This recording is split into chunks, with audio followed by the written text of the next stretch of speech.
Welcome back, ladies and gentlemen, to another championship episode of Double Move Sports. As always, I'm Stef. I'm here with my best friend, Alex. Hey, everyone. We're super excited for championship week. Thank you to everyone that's been reaching out on Twitter. It's awesome to see how many of you guys that have been following Double Move are in championship weekend. We're super stoked to help give some great takes on today's show and throughout the weekend on Twitter and help everyone out there win their fantasy football title. So stay tuned. We got some awesome stuff planned for today's show.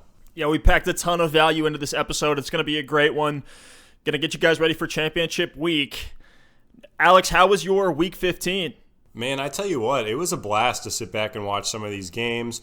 I'm out in my personal league, unfortunately, the league that we're in together, Steph. But man, I had a couple awesome DFS lineups this week. I used some of our starts of the week. I used Minshew in a couple. I used Tannehill in a couple. I had actually some pretty deep sleepers. I had Greg Ward, who had a great game. I had Danny Amendola, who had 8 catches for 100 yards. So it was awesome to just look at some matchups and win some DFS money. That's always great.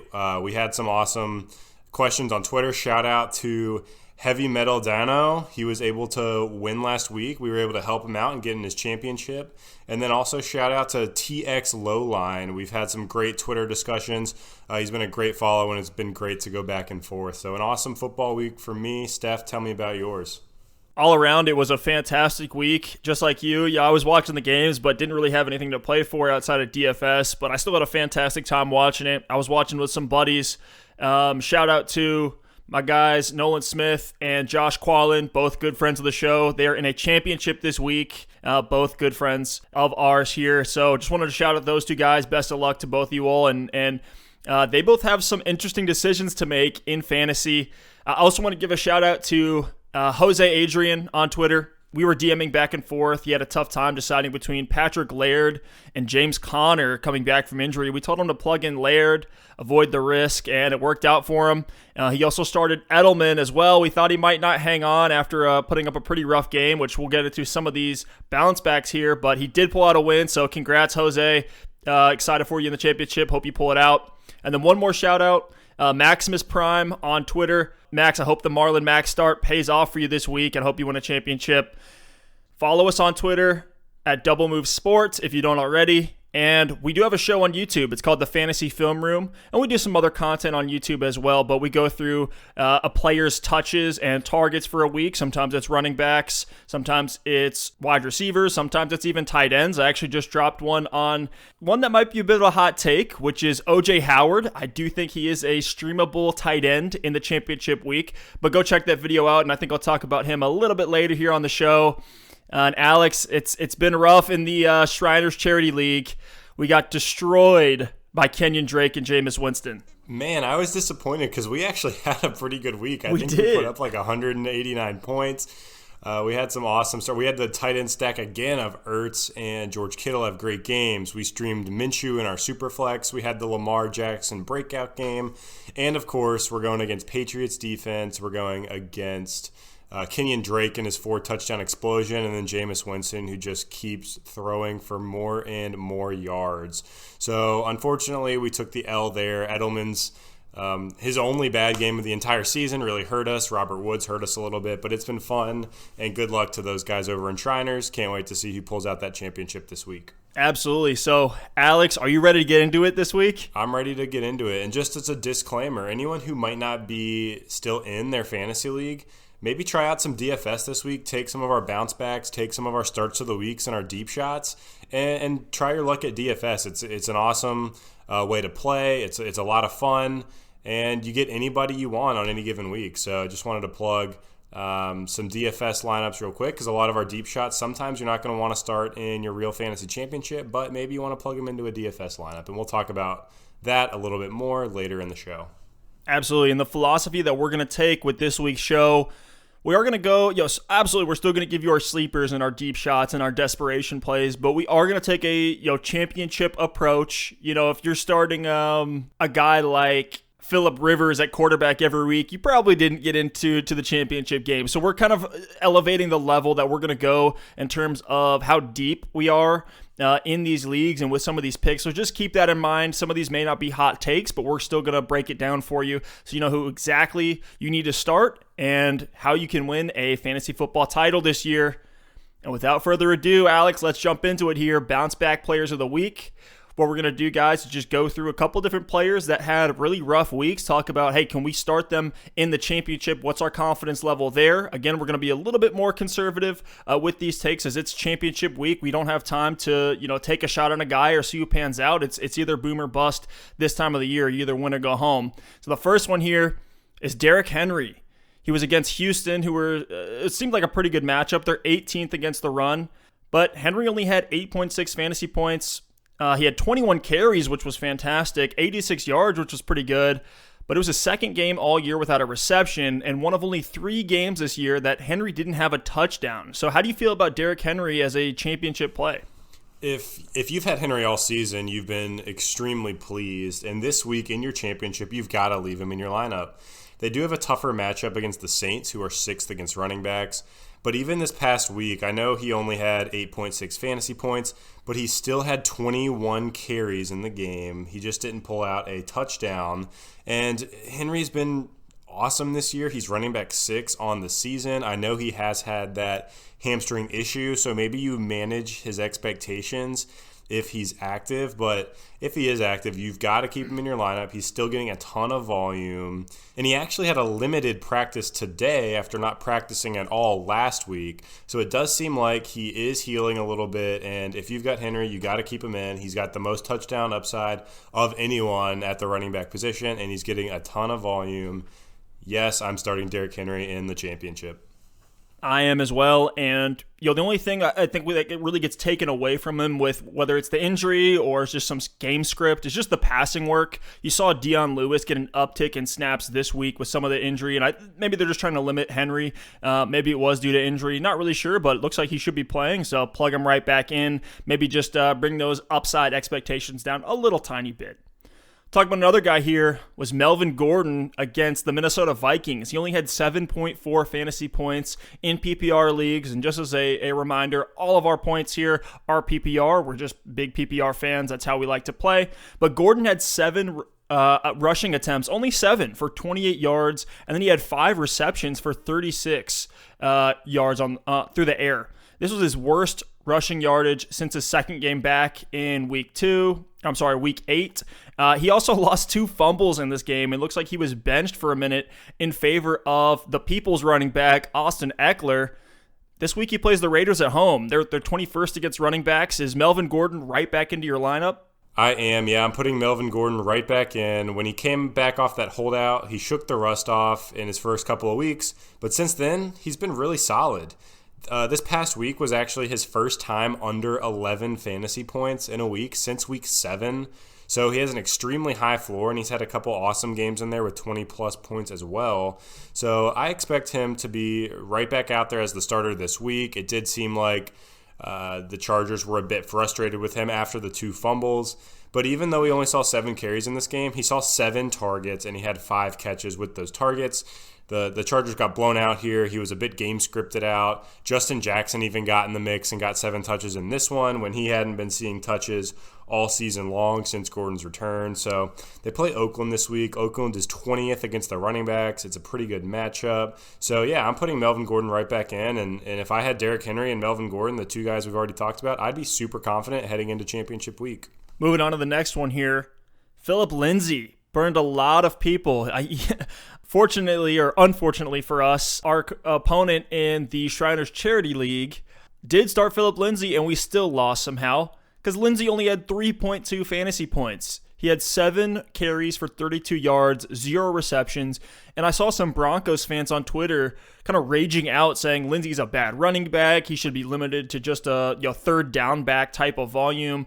But Alex, how do you feel about Lindsay in championship week versus Detroit, which would be a really nice matchup? Yeah, I don't feel super confident in Lindsay, but I think, yes, I am still starting him. This is a guy that's really tough because his matchups in the past several weeks and his volume have pointed towards being a solid start. He played Kansas City this past week, which going into the game, they were the 32nd ranked defense against running backs.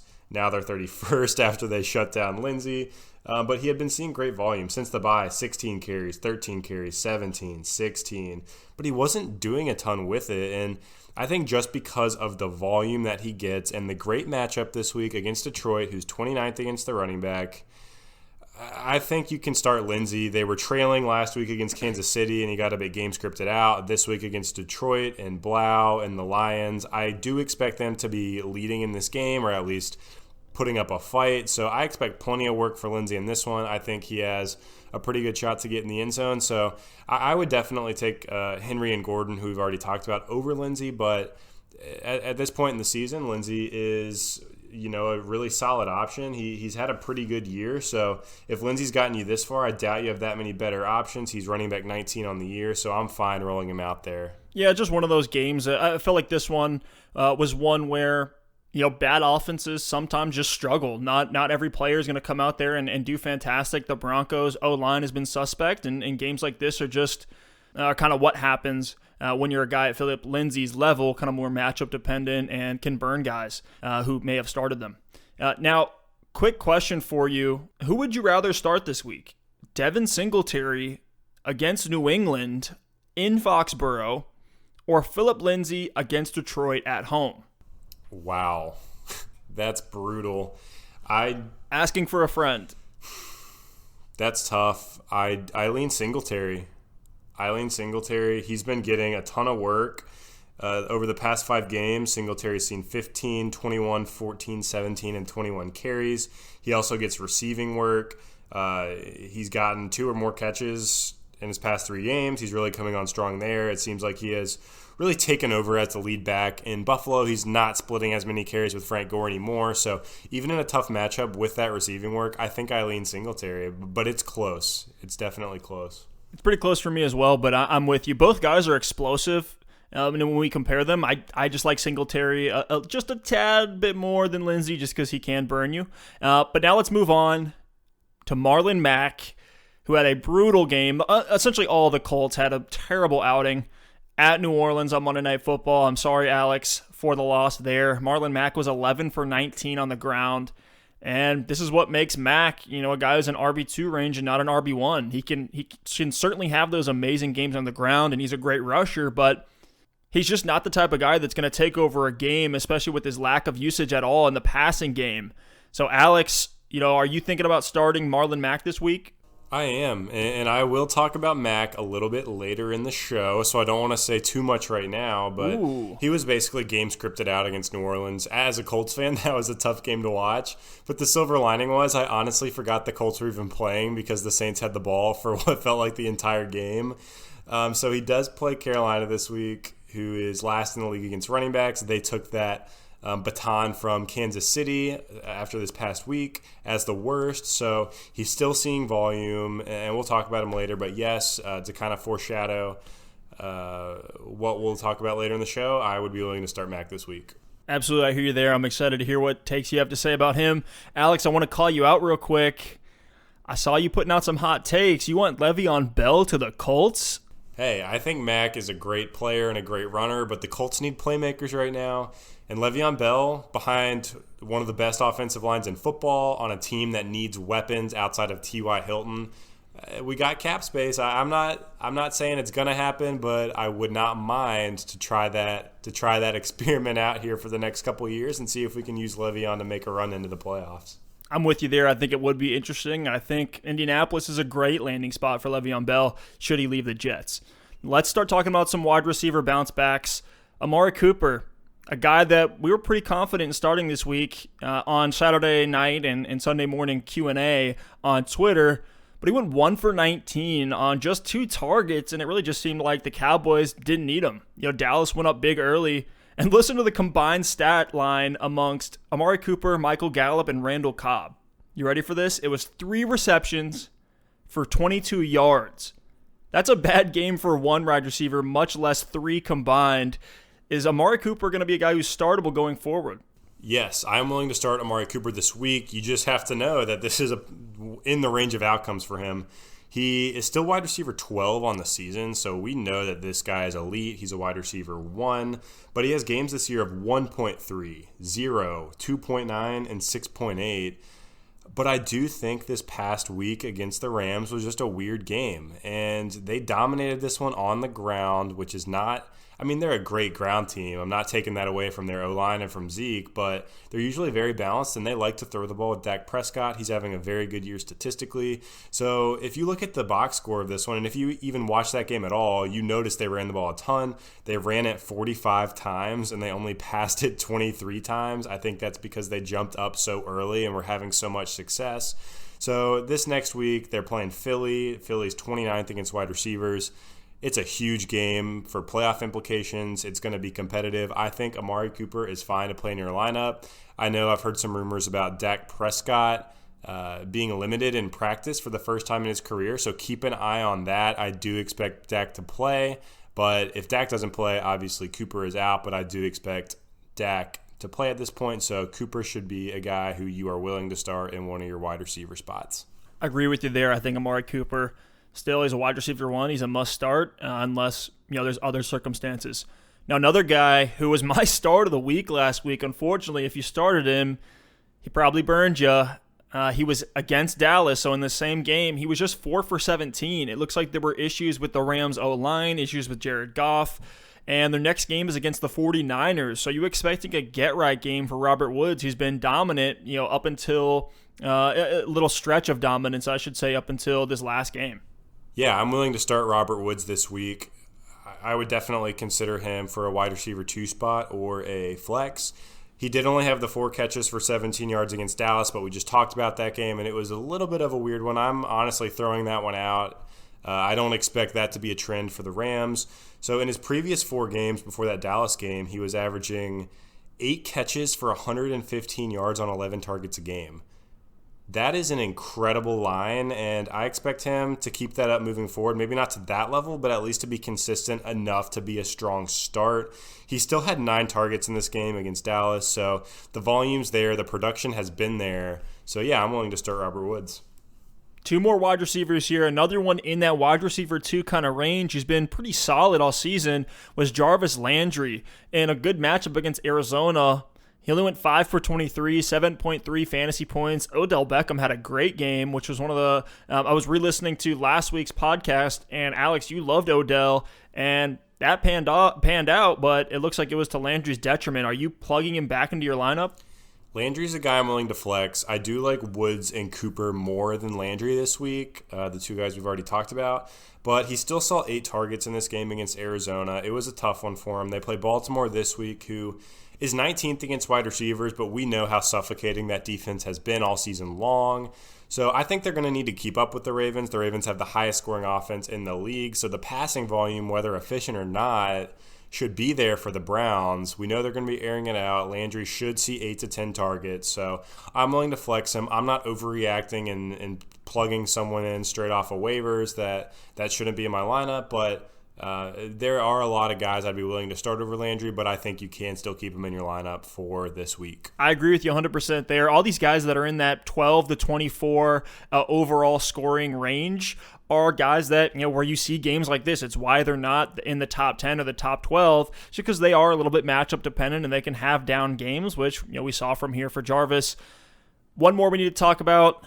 And just seems like the 49ers don't need him at all. It was Emmanuel Sanders against Atlanta, which should have been a good matchup, and he was only 2 for 9. So that's 2.9 fantasy points in PPR leagues. Seems like they would just rather hand off the ball or throw it to George Kittle. I am not starting Emmanuel Sanders this week. I have no confidence in him. He's been so boomer bust since joining San Francisco.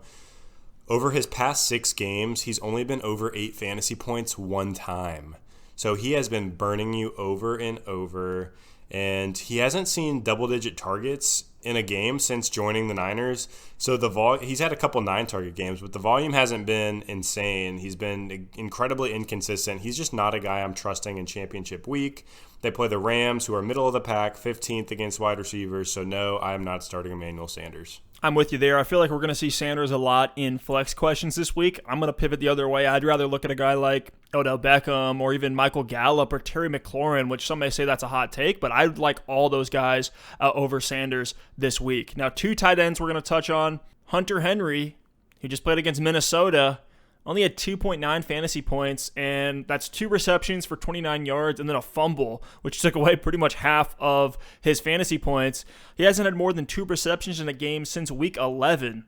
Is Hunter Henry a trap in the fantasy championship, even in a nice matchup against Oakland at home? He is. He's a trap, and I don't know what happened with Henry since the bye, but I remember a couple weeks ago after the 2 reception for 10-yard game, we had him as a bounce-back candidate. He bailed us out with a touchdown. That next week he had 2 for 39 and a touchdown, so he probably convinced you to start him again this past week and then another dud. So over the past 3 games, he only has 3, 4, and 2 targets. That is no target volume. I don't know what happened, but even in a good matchup, a lot of people are going to be tempted to start him. They know the name. They know what he's been doing this season, but if you really just double-click down to the past 3 weeks, the trend has not been good.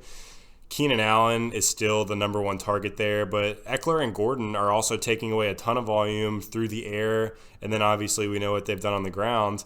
And Mike Williams has kind of emerged here over the past couple of weeks as well. So with all those other options, Henry's not a guy I feel good about starting, and he could always have a touchdown, but I don't trust him. I would play Higbee over him. I would play Hollister over him in a great matchup, or O.J. Howard. Guys like that I'm willing to pivot to over Hunter Henry this week. 100% agree. I think Henry would not be wise to plug in there. Could lose you a championship title. Last tight end we'll talk about and last bounce back candidate we'll talk about was Jack Doyle. So another Colt. We know how they did against New Orleans. He had 2 receptions for 21 yards, and this week he plays Carolina. And I guess the Panthers coaching staff have had their defense practicing against their offense a lot because the Panthers are second against the tight end position this year. I'm not plugging in Doyle even if I'm desperate, not in the championship. Are you, Alex? I mean, I'd rather start O.J. Howard or Dallas Goedert over him. No, I'm not. The Colts passing game has not been good. T.Y. Hilton played last week. He should see even more snaps this week. So we know Doyle is moving down the chart as far as who Jacoby is going to throw to in that offense. Like you said, I was really surprised to see how good against the tight end Carolina was. I guess they're focusing so much at the tight end that they're not guarding any other position just so they can have something to be good at. And so, yeah, I expect the Colts to be up in this game with Will Grier starting for the Panthers. I expect them to run a lot in this one, and if they get up early, I think they're just going to run that ball and run that clock. So, no, I don't think Doyle has a lot of potential here in this game, and I'm trying to pivot away. Yeah, we're a long way from his monster game in Week 13 where he had 19 fantasy points against Tennessee.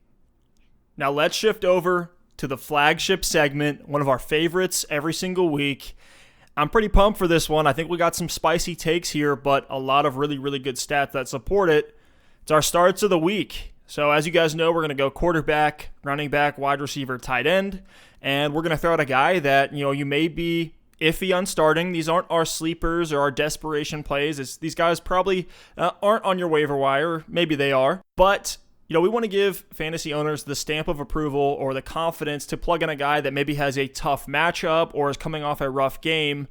So, Alex, I'll put the ball in your court first.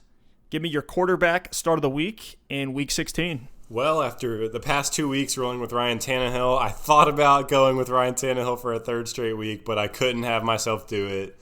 At this point, Tannehill's probably locked into your lineup anyway, so this week at quarterback, it's a bit of a hot take, but my start of the week is Ryan Fitzpatrick. The Dolphins play the Cincinnati Bengals, who are 24th against quarterbacks this season, giving up 19.4 points per game. And since taking over the starting job back from Josh Rosen, so that's 9 games of a sample size that we have for Ryan Fitzpatrick, he is the quarterback 5. Incredible. In that stretch, he has more points per game than Russell Wilson, Kyler Murray, Carson Wentz, Matt Ryan, and oh yeah, defending MVP Patrick Mahomes. So those guys I just listed are guys that you're locking and loading into your starting lineup almost every week, yet Fitzpatrick has actually averaged more points per game than them over the past 9 games since he took back over. So this is a guy that you can trust. He actually leads the Dolphins in rushing yards, which is incredible to think about. Since taking back that starting job, he's averaging 4 fantasy points a game with his legs.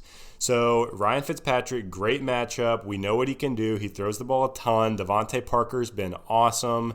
Lock him into your lineup. I expect a really solid game this week against the Cincinnati Bengals. I'm with you 100%. I actually had Ryan Fitzpatrick as my start of the week as well before pivoting. This is the game we've all been waiting for, the Bengals versus the Fins. It's the Poop Bowl. And with Miami being at home this week and their next game being against the Patriots in Foxborough, I think this is really the last huzzah for Fitzmagic and the Fins offense this year. And his stat lines, surprising to me, are not reliant upon touchdowns or yards. His average stat line since he was named starter is 63% completion percentage, 262 yards, and 1.5 touchdowns. So that's a pretty, even baseline there. I like Fitzmagic a lot this week, and believe in the magic in your championship. So I'm looking at some of the championship rosters in either leagues I'm in or in some of the guys asking us questions on Twitter, sending us screenshots of their lineups, and feel free guys who are listening, send us your lineups. We're happy to take a look.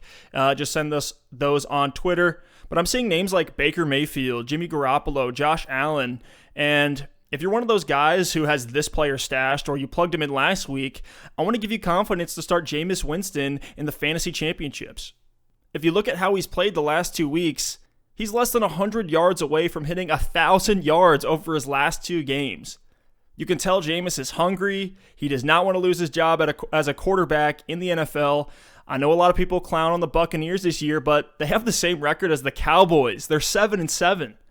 And on the season as a whole, even with the poor play and really down weeks early in the year, Winston still averages 20 fantasy points a game. Now, the biggest knock on Jameis is his lack of receiving options with Mike Evans and now Chris Godwin out. And a lot of people think Jameis is going to struggle with no one to throw to, but the thing is, his top receiver last week was Brashad Perriman, who ended up scoring 3 touchdowns and was the wide receiver 2 on the week. It's definitely not a bad take, in my opinion, to say the Bucs will struggle, but I think even if it's garbage time alone, Winston is still startable. Now, I do think Godwin out and a slightly tougher matchup compared to Detroit with the Texans, which is still a decent matchup, but Winston's upside is a bit capped. But when your upside is 30 points 2 weeks in a row, I think Jameis is not only a safe play for 17-plus fantasy points, but also a guy who has upside if he continues playing the way he has. In what should be a ripe fantasy matchup and game script for Jameis Winston, plug him in and hope his receivers are decent enough to move the ball downfield. I love Jameis this week.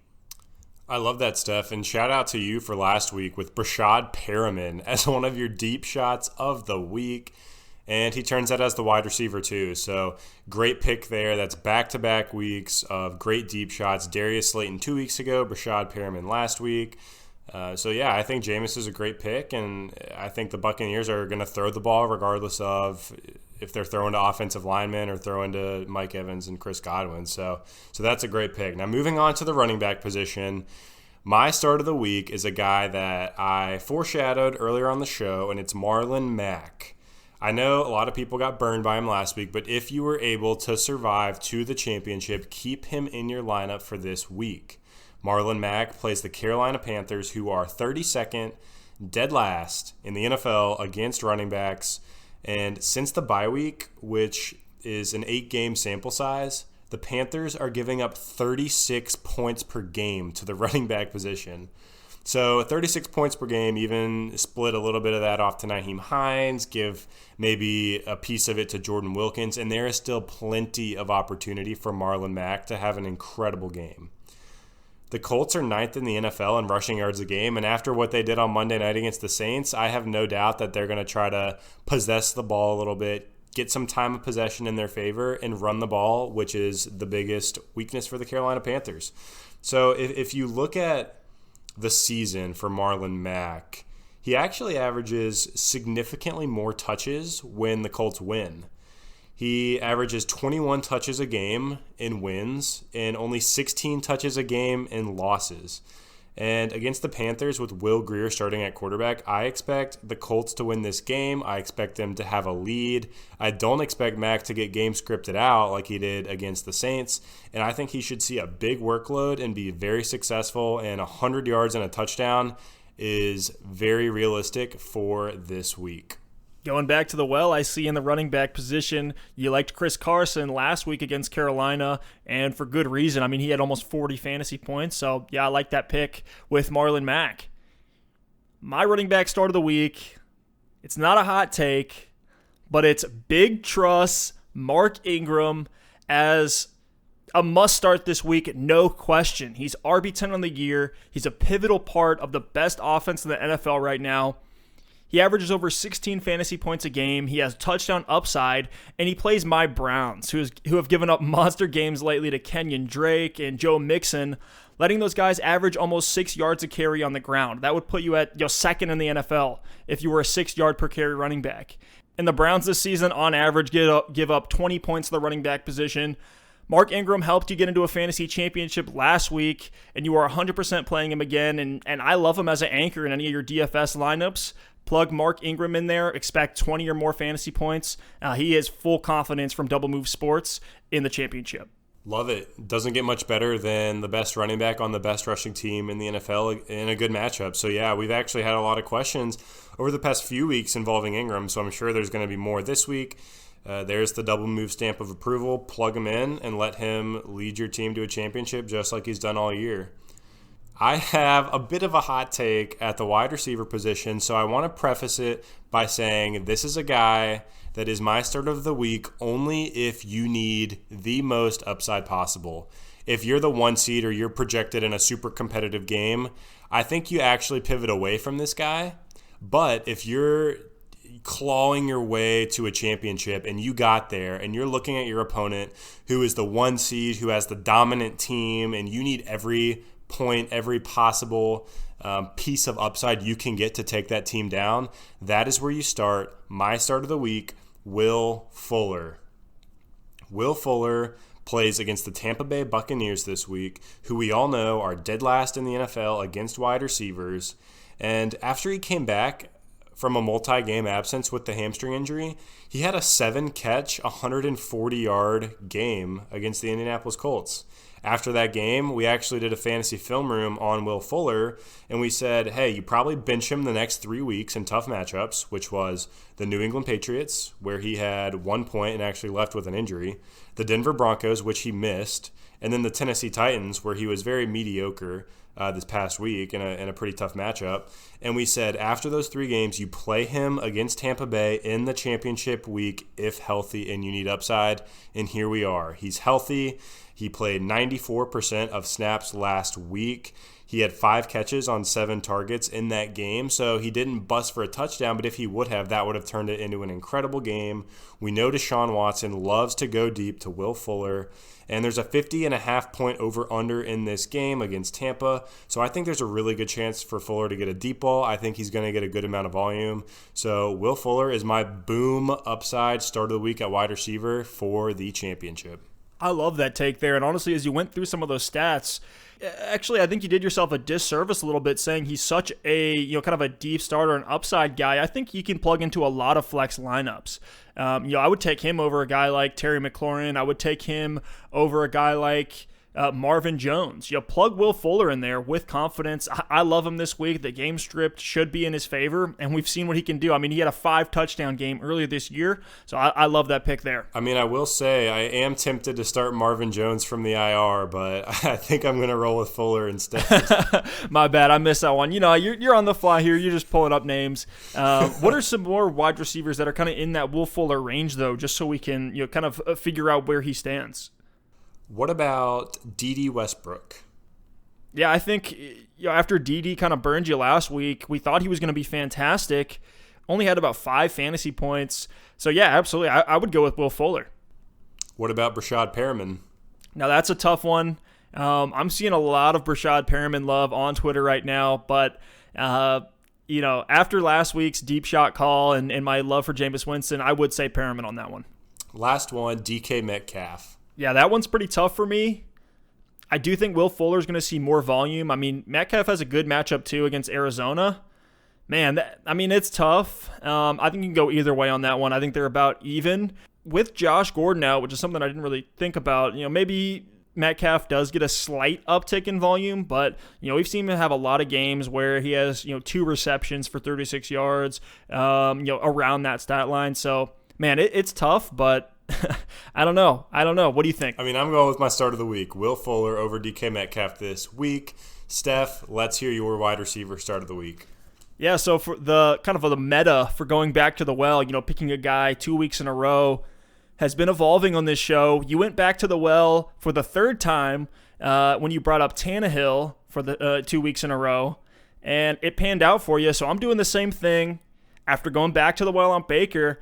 I'm going again, and I'm going to double down on Broncos' second-year wideout, Courtland Sutton. You've seen my film rooms on Sutton. I love the way he plays. He's the main receiving option, only competing in targets with Noah Fant. And he has a fantastic matchup against the second worst defense against receivers in the Detroit Lions. We've seen some solid games from Drew Lock. I think the confidence for him is still there, even with the snow game, just based on the way he's played so far.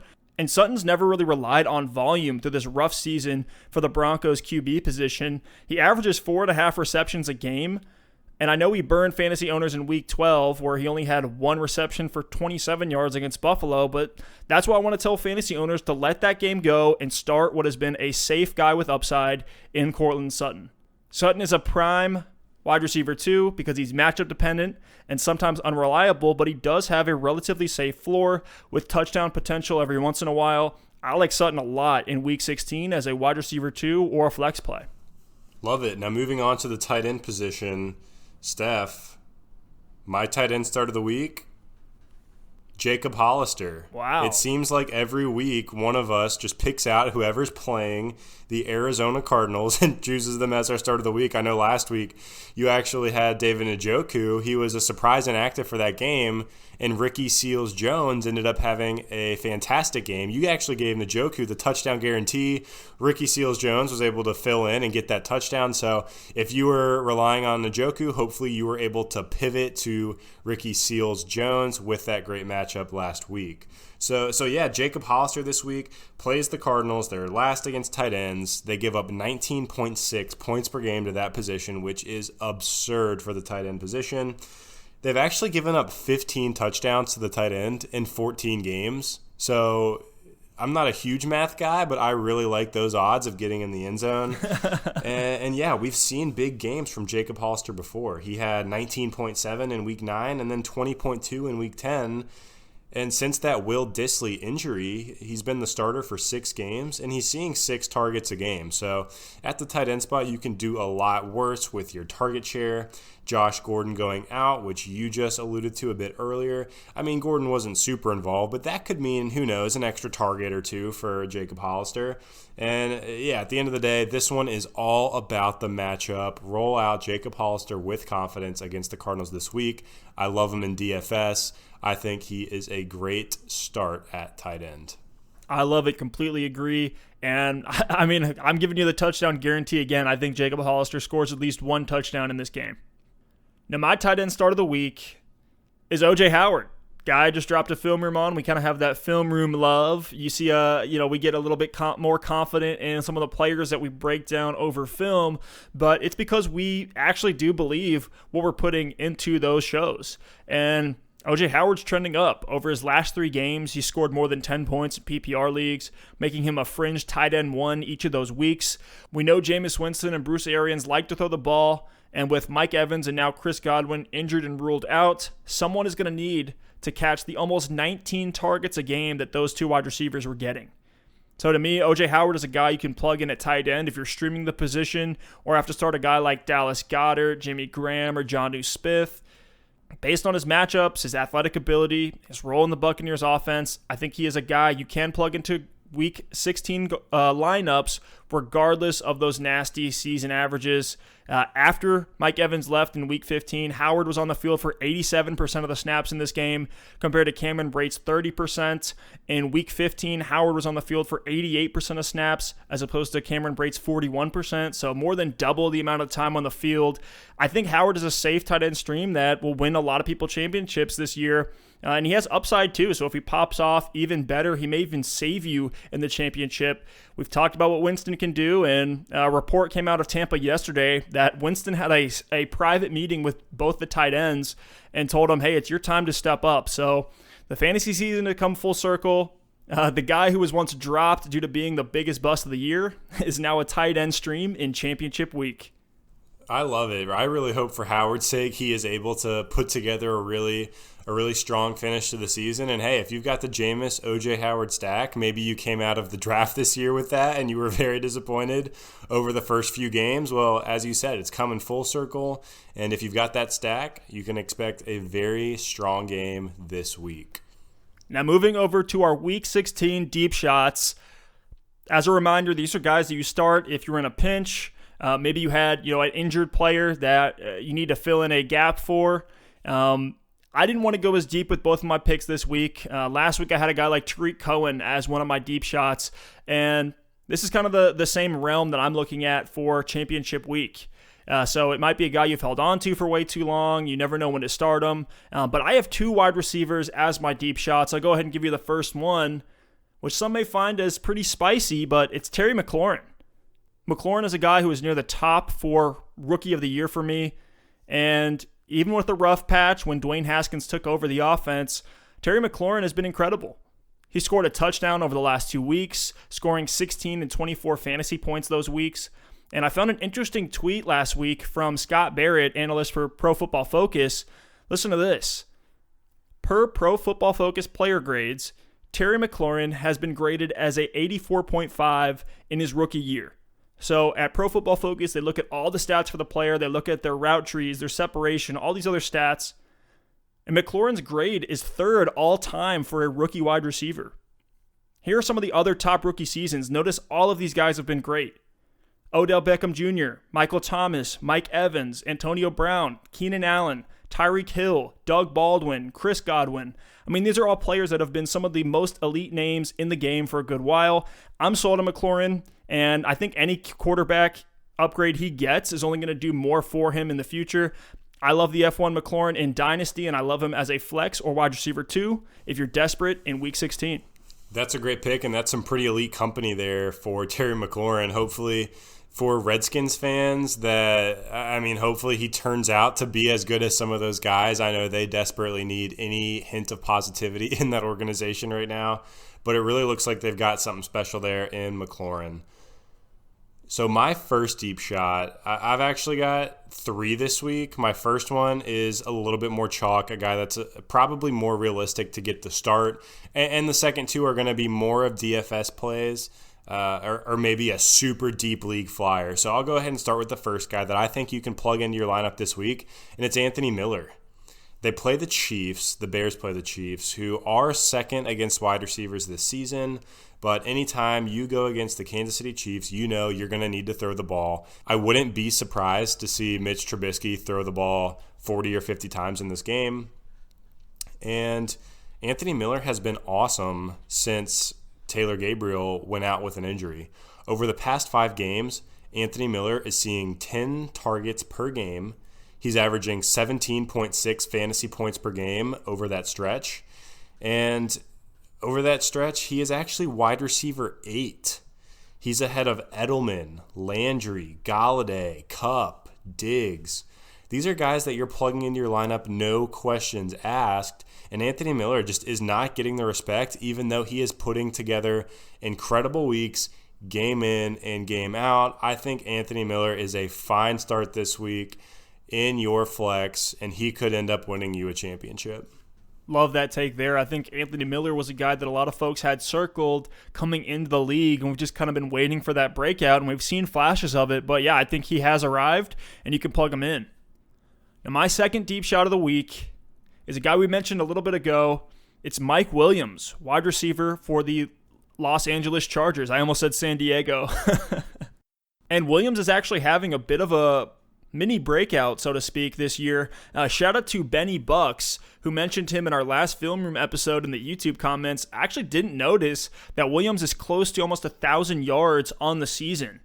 Since his bye, he is averaging 16 fantasy points a game. We've seen Williams really take over most of the snaps that were going Hunter Henry's way. And now the risk for Williams to me is if the Chargers decide to sit Phillip Rivers. But if Rivers is in this game, I think Williams is a safe guy, just like we said for some other names here in the deep shot segment, like Hunter Renfrow and Chris Conley, guys that are safe for 12 or more points. I think Mike Williams is, right in that range. So if you're one of those teams that has a monster roster and, even if you don't, but you want to plug in Mike Williams at your flex spot, I really don't mind it. I think he's extremely safe, and he has a great matchup against Oakland at home in the battle for the Bay. I think he's as safe as they come, especially considering he has scored in his last 2 games. Wow, you just blew my mind. I had to fact check you that Mike Williams was that close to 1,000 yards on the season, and it really looks like he's going to get there. He's closing in on 1,000 yards. And Mike Williams, to me, it felt like he was a bust. And here he is actually piecing together a pretty decent season. So I love that call. And maybe that explains why Hunter Henry has not been as efficient and not seeing as much volume over the past few weeks. Maybe there's a little bit of a correlation there. Nevertheless, I love that call, and I think you can definitely plug him in.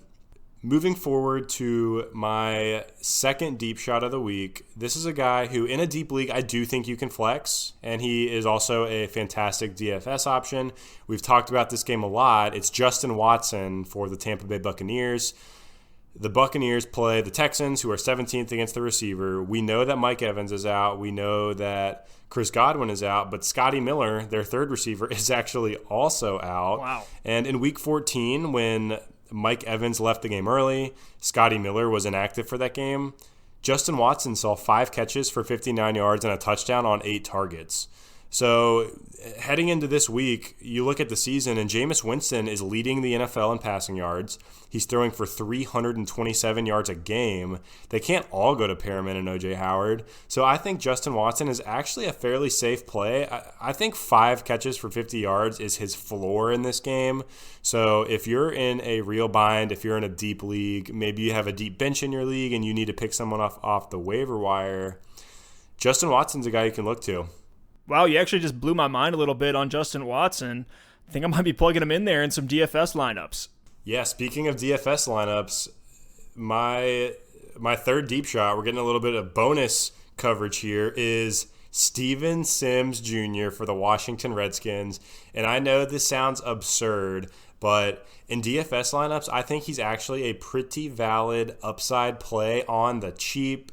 He's been a utility player and returner all year. I think early on in the season, there were a couple times on a Gamecast or something I saw S. Sims 65-yard touchdown. I'm sitting there thinking, like, who the heck is this guy? But just listen to this timeline and let me know what you think. So in Week 14, Trey Quinn for the Redskins is inactive, so Sims gets the start at receiver. In that game, Sims has 4 catches for 40 yards on 7 targets. Pretty good game. In Week 15, Trey Quinn is inactive again with a concussion. Leading up to that Week 15 game, on Friday, the offensive coordinator came out and said, hey, we need to get Steven Sims the ball more. In that Week 15 game, Sims had 5 catches for 45 yards and a touchdown on 11 targets. Shortly after that game, Trey Quinn was put on IR with a concussion. So this week they play the Giants, who are 25th against receivers, and it sounds like they have a lot of confidence in Steven Sims. A concussion isn't really a reason to go on IR most of the time, so the fact that they did go ahead and put Quinn on IR shows me that they have a lot of plans to get Sims involved. And coming off of that 11-target game and another good matchup against the Giants, I think he's a really sneaky play in DFS that can help you win this week.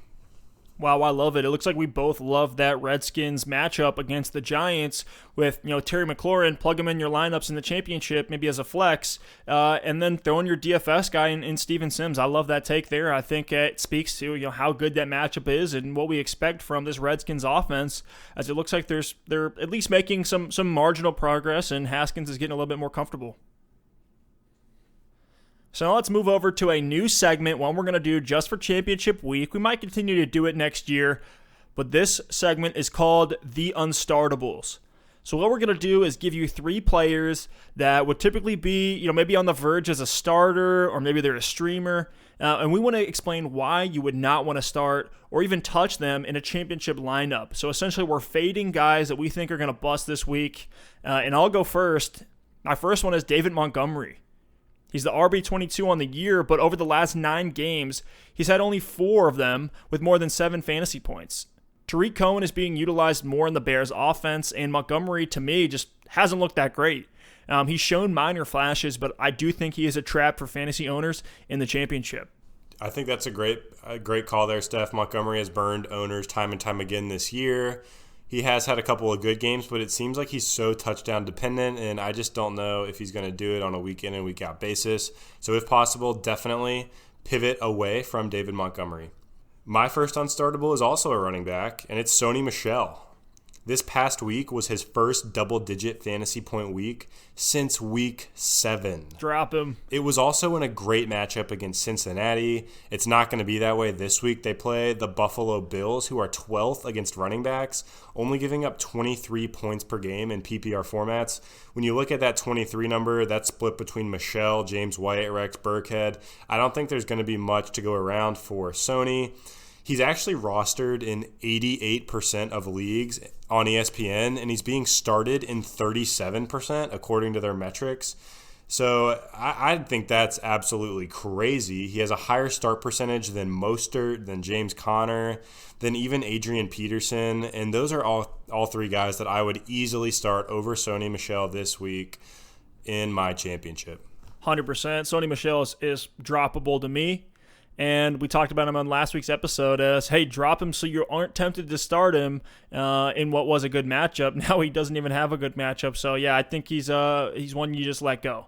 But speaking of another kind of messy backfield, I want to fade both Matt Breida and Tevin Coleman this week.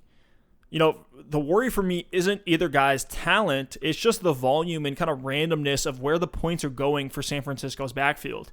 And I think either one or both of these players could actually have pretty good fantasy days, but with the way the 49ers offense has been going, I don't think you want to risk your season this hard. I mean, I would rather start a guy like Tariq Cohen, Patrick Laird, or Adrian Peterson over Coleman or Breida. I mean, right now, Mostert is the only one I would maybe flex against the Rams at home. I probably would actually put Mostert in there if I'm desperate, maybe at RB2 spot or a flex. But, man, I don't want to touch Matt Breida or Tevin Coleman. Alex, do you agree? I agree with you 100%. Yeah, Mostert's probably the only guy in my consideration set in the 49ers backfield. And yeah, Coleman and Breida have just been so disappointing. I'm definitely pivoting away as well. So moving on to my second unstartable. We talked about him earlier on the show. It's Emmanuel Sanders. In the championship, I'm not counting on Sanders. He's been incredibly boomer bust this season. We said it. Over his past 6 games, he's only been over 8 fantasy points one time. His high in targets since joining the 49ers is 9. We know that they love to run the football. Their number 1 target is far and away George Kittle. And Deebo Samuel has really emerged as what feels like their number 1 target from the receiver group. So I'm not starting Emmanuel Sanders in my championship. He's owned in 91% of ESPN leagues, and he's being started in 52%. Incredible. He's got a higher start percentage, than A.J. Brown, Michael Gallup, Christian Kirk, Terry McLaurin, Will Fuller. Those are all guys I would love to start over Emmanuel Sanders this week. So if you have the opportunity to pivot, now is your chance to go grab one of those guys or plug them in off of your bench and roll them out there for the championship. I agree 100%. It doesn't look like they're looking to Sanders that much in a standard game script. We saw him blow up against the Saints, but that was such a weird kind of one-off game. It was like the highest scoring game of the season, or maybe one of the highest scoring in the last decade or so. I'm with you there, Sanders. You just can't rely on him in the championship.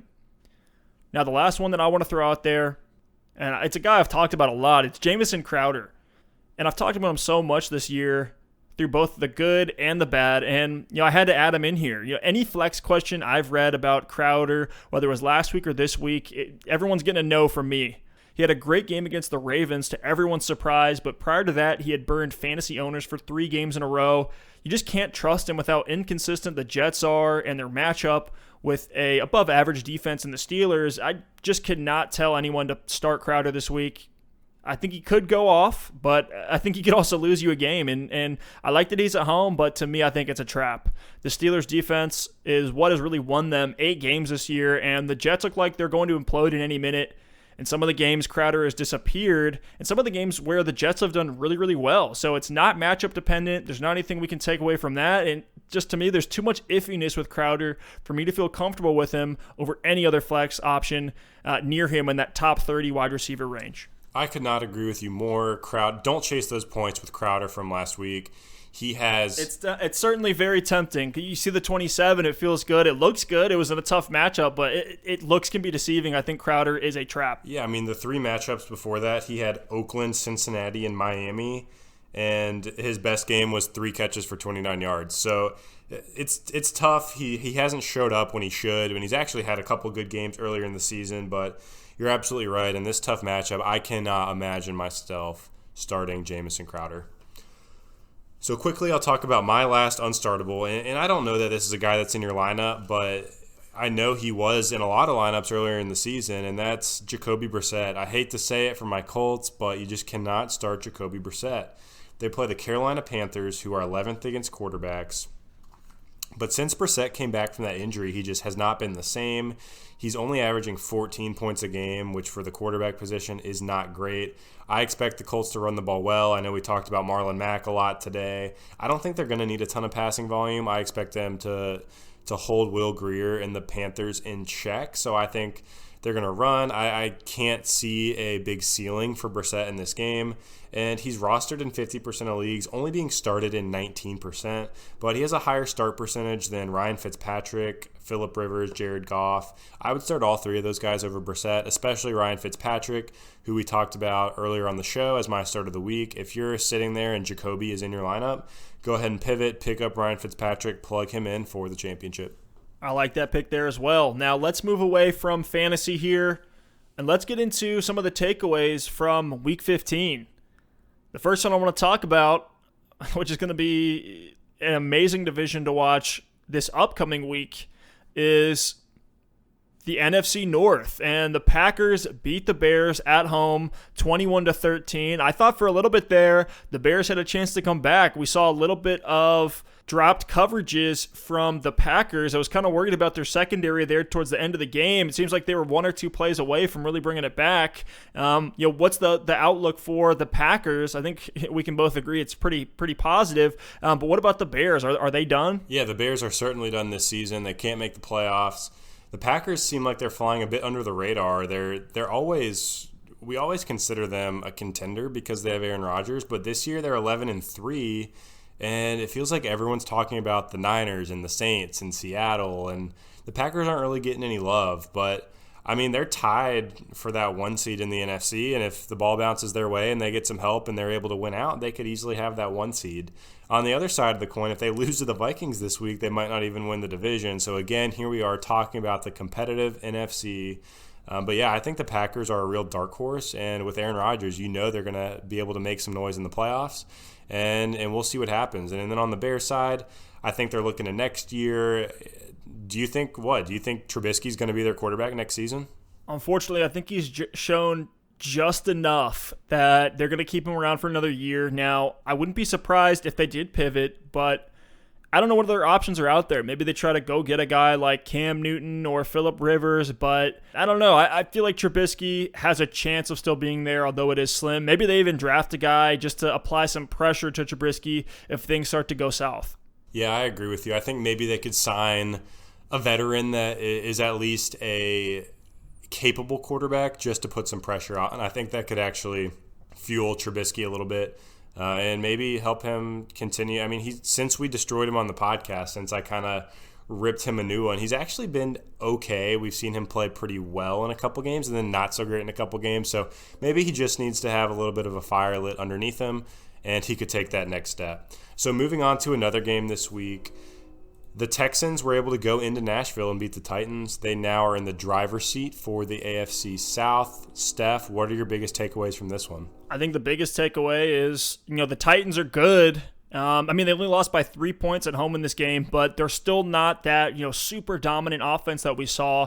I know the Texans are scary. They're 9-5, but we saw the Titans. They were, the second highest scoring NFL since Tannehill's taken over as their starter. I thought they would actually come out and win this one at home, making that AFC South a little bit more interesting. But the Texans are, the reigning champs there. Maybe the Titans in Week 17, who they play the same matchup again. Maybe the Titans are a little bit more prepared and they go into Houston and upset them. But no, to me, my takeaway is, hey, the Texans are the AFC South champion, and while they have been a little bit iffy at times, I do like their team overall. I don't think they're Super Bowl contenders quite yet, but they're certainly on the cusp and could, make some upsets on the way in the playoffs.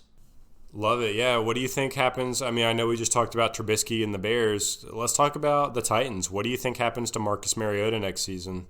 I think he's gone. I don't know what his contract situation looks like, but to me, you see the play on the field, you see how much Tannehill has improved that entire team. Everyone's playing better. The defense is playing better. Derrick Henry had a stretch of amazing games prior to this one. So, yeah, I like Tannehill a lot. I think he just needed to enter a different system, going back to Adam Gase ruining a lot of players. That's something that's been talked about a lot in the media this week, and it's something that we're seeing. So yeah, I do like Tannehill. I think he has the talent. I think he starts, and unfortunately, I think Mariota's done. I like Mariota a lot. Maybe he can end up as a backup somewhere or for a team that's maybe a little bit desperate. But yeah, man, ride with Tannehill. I love it. Yeah, Tannehill has certainly been fantastic this year. Hey, maybe the Buccaneers will sign Marcus Mariota to put some pressure on Jameis, and we'll see that number 1 and number 2 pick from that draft class be able to battle it out in the quarterback room. So one of the last couple games I want to talk about here was the Raiders. They lost their final game at home in the Black Hole to what's been a pretty bad Jaguars team this year. They lost 20-16. I felt pretty bad for the Oakland fans. They've been through a lot with that team, through all the ups and downs, and we thought the Raiders were kind of turning it on. They looked like playoff contenders for a little bit. They were only one game back from Kansas City prior to that game where they played each other, but yeah, I guess the Raiders are kind of the same old Raiders. Has been an improvement from last year, but I just feel terrible for their fan base. That last game in the Bay in Oakland, and they just kind of throw it away. You thought maybe the hype and the excitement would carry them to a win, but it seems like they're imploding a little bit. Absolutely. It actually felt like the Raiders dominated this game the entire way through. Your start of the week, Gardner Minshew, I plugged him into some FanDuel lineups like I referred to earlier, and I was bummed all game because he just was not getting it done. I thought the Raiders were up by 30 points, and before you know it, the Jaguars have the ball, and they're driving to win the game, and they did just that. So, yeah, it looks like the Raiders are done. I do think they still have some promise moving forward. They've had some injuries this year and things like that. I think their young rookie class is going to turn into a really good one. I'm not quite sold on Derek Carr. I think they might actually need to make a change at quarterback. But there's going to be a lot of options this offseason. So maybe, like we've said, maybe the popular thing to do is going to be to bring in a Andy Dalton or a Mariota or one of these veterans, a Nick Foles, just to put some pressure on and create some competition. So yeah, the Raiders are done. They're technically not eliminated from the playoffs, but I do know it's an uphill battle. And yeah, so Steph, for the sake of time, I do want to touch on some more big games this week, but I'm going to blow through these really quickly. At the end, I'm going to have you maybe pick out 2 or 3 things that are your biggest takeaways from the rest of the games, and we'll kind of go from there into games that we like this week. So I'll start out quickly. The Cardinals upset the Browns. It looks like the Browns are done. They technically could make the playoffs still. They have to win out. The Titans have to lose out. The Steelers have to lose out, and the Colts have to win out. So I had so much difficulty with that. You can pretty much assume the Browns are done this year. Remains to be seen what happens with Freddie Kitchens and that organization moving forward. We talked about the Cowboys destroying the Rams. I would throw that game out. But this week, a showdown between the Cowboys and Eagles in the NFC East is going to be awesome. The Falcons upset the 49ers. Actually twice, because they called a touchdown for Hooper. They called it back, and then Julio was able to get the touchdown catch. So the Niners have kind of been struggling here lately.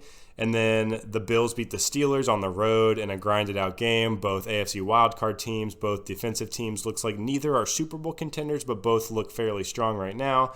And last but not least, the Saints dominated the Colts on Monday Night Football. Drew Brees set the career touchdown passes record and actually set the single-game completion percentage record, going 29 of 30 in that game. So, Steph, I'm out of breath. Tell me what you liked from these games. Anything else you got to add? Yeah, unfortunately, my Browns are done. I don't even want to talk about that team anymore. Drew Brees, that was a really fun game to watch, even though it was kind of lopsided. I mean, Brees completing 29 for 30 of his passes. That's insane. I mean, to me, that's at the level of Brett Favre's dad game. Every one of the receivers was making incredible catches, putting their bodies on the line to make the receptions, and it just speaks to Drew Brees' leadership, his respect in the NFL, league-wide, and in that locker room, and that's his legacy. That it speaks to his legacy, I should say, that his teammates would sacrifice that much for their quarterback. So love Drew Brees. That was kind of it was a Drew Brees love fest on ESPN during that game. And the only other game I wanted to comment on was the Cowboys. The Cowboys beating the brakes off the Rams at home, that was a statement game for them. And I don't know if it's just, hey, we're picking it up a little bit because Jason Garrett's on the hot seat. I don't know where this comes from, and this is kind of the Cowboys that we always see. It seems like one week we're saying they're the worst team in the NFC. They don't deserve to make the playoffs. And the next week we're saying, hey, they're one of the best teams. They could upset some people. That's kind of what just the Cowboys are. They're name is always going to be in the media. They're one of the most talked about teams. But I do think this was a statement game for them. I definitely had LA to win this one, so I was pretty surprised how that ended. And then shout out to the Falcons for the Dirty Birds taking down the Niners, putting them in a really tough position. Now the Seahawks are the front runners in that division in the NFC West. So, yeah, very interesting. That loss to the Falcons there could mean a lot for the 49ers playoff and Super Bowl implications. So we talked about the Buffalo Bills. Let's move into our games to look forward to in Week 16. I know we're running a little bit long here, so let's try to speed it up a little. But the Bills go into Foxborough. Surprising to me, the Patriots are 6.5-point favorites in this game. I would expect the Bills to keep it closer than that. I think that was another statement game for them in a tough battle against the Steelers, AFC wildcard battle. Yeah, I actually think the Bills, I don't think they're going to win, but I do think this will be a closer game than Vegas expects. It's the lowest over-under on the week. I'm with you 100%, especially in a low over-under. I don't know how the Pats are favored by 6.5 points. But one thing I will say, this game is on Saturday, and if the Bills do beat the Patriots, the Ravens clinch the 1 seed in the AFC. So there is a non-zero chance that the Ravens rest their starters this week. So just keep an eye out for that. I think 3 weeks would be a little bit too long for them to rest their starters because it would be this week, next week, and the bye. So I do expect them to play their starters regardless, but keep an eye out on Lamar and Ingram and Andrews and some of those guys, because if the Bills beat the Pats, the Ravens don't really have anything to play for the rest of the regular season. But I'm with you. I think the Patriots do win this one at home. Now, another one to talk about, the NFC East battle. This is the Trash Bowl. It's the Cowboys who go into Philly and play the Eagles. The Eagles are 2.5-point underdogs at home, 46.5-point over-under, so relatively high-scoring projection here from Vegas. Who do you think takes this one? My gut says the Cowboys, but I don't know. They're so up and down. The Cowboys are actually 2.5-point road favorites, and I think I want the Eagles to win, but I think the Cowboys win, unfortunately. I think we're all sick of the Cowboys and the drama, and they get all sorts of chances. I would love to see the Eagles win this game. I just don't think they do it. I think the Cowboys are able to go into Philly and win. And like you said earlier, the Cowboys are a team that if they get hot and they do make the playoffs, they've got talent on that roster. They've got actually some pretty good experience as well. So if I'm a team that has to go into Dallas wildcard weekend and play a playoff game, for example, if the 49ers are a wildcard team, they could have to go to Dallas and play in Jerry World. And wow, that is a scary, scary matchup for a 49ers team that has felt like they've been dominant all season long. we would definitely have to put them on alert in that one if we see Dak and Zeke continue to play as they have over the past few weeks. Now, last one I want to talk about is the NFC North battle for the division. It's the 11-3 Packers at Minnesota. The Vikings are 10-4. And the Vikings are actually, am I reading this right, Alex? The Vikings are projected to win by 4.5 points. Yeah, the line has actually moved to 5.5 since we started recording this podcast. I was shocked. Wow, that's a big deal. I think this is going to be a great game. There's going to be a lot of fantasy implication here, a lot of implications for both teams in terms of a playoff, a divisional hunt. I think it's going to be a great one, and it's on Monday night, so everything's going to come down to the wire in this one, both for fantasy fans and for football fans. Alex, anything to say about this game or any others that you want to throw out there as key ones to watch in Week 16? Yeah, I think this game is going to be good. I mean, it's Monday Night Football.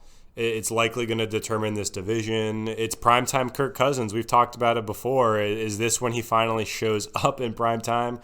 I don't know. It is in Minnesota. It's going to be a good one. I have the Packers to actually cover the spread. That seems like a really big spread, but I do have the Vikings to win at home. So yeah, this one's going to be interesting. I think it's close, but I think the Vikings pull it out, and that's going to make this whole NFC playoff picture even more complex going into Week 17. But yeah, this is definitely the one I have circled on my schedule, and it's going to be awesome to see this Aaron Rodgers versus Kirk Cousins showdown on Monday night. Yeah, you think if Dalvin Cook is healthy and ready to go, you feel a lot more confident in the Vikings. I don't know. To me, that could be the kind of the deal breaker there. I actually have the Packers taking this one just barely on the road. All right, guys, thank you so much for listening. It's been a fantastic show, a fantastic season. We're so hyped. We've got a lot of big plans moving into the 2020 season. We're going to be coming up with some different ways that we can give you guys more value, whether that's live streams, maybe a draft kit, maybe some other things like that. We really want to take a step up in the offseason, so we'll be hard at work. Hope you guys have a great championship week. Good luck to all of you. And again, if you have any last-minute start-sit questions, let us know on Twitter at DoubleMoveSport. You can also DM us screenshots of your lineup. We'd be happy to check that out, kind of do a little audit if you'd like us to.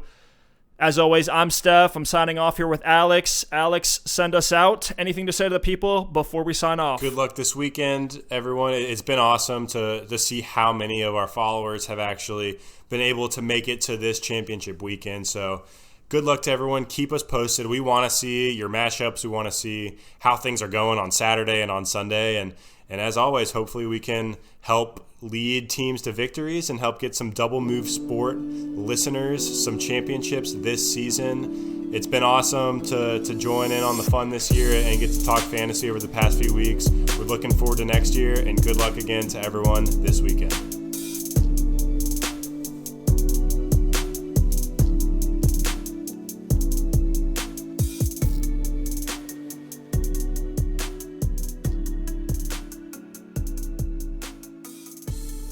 Let's go.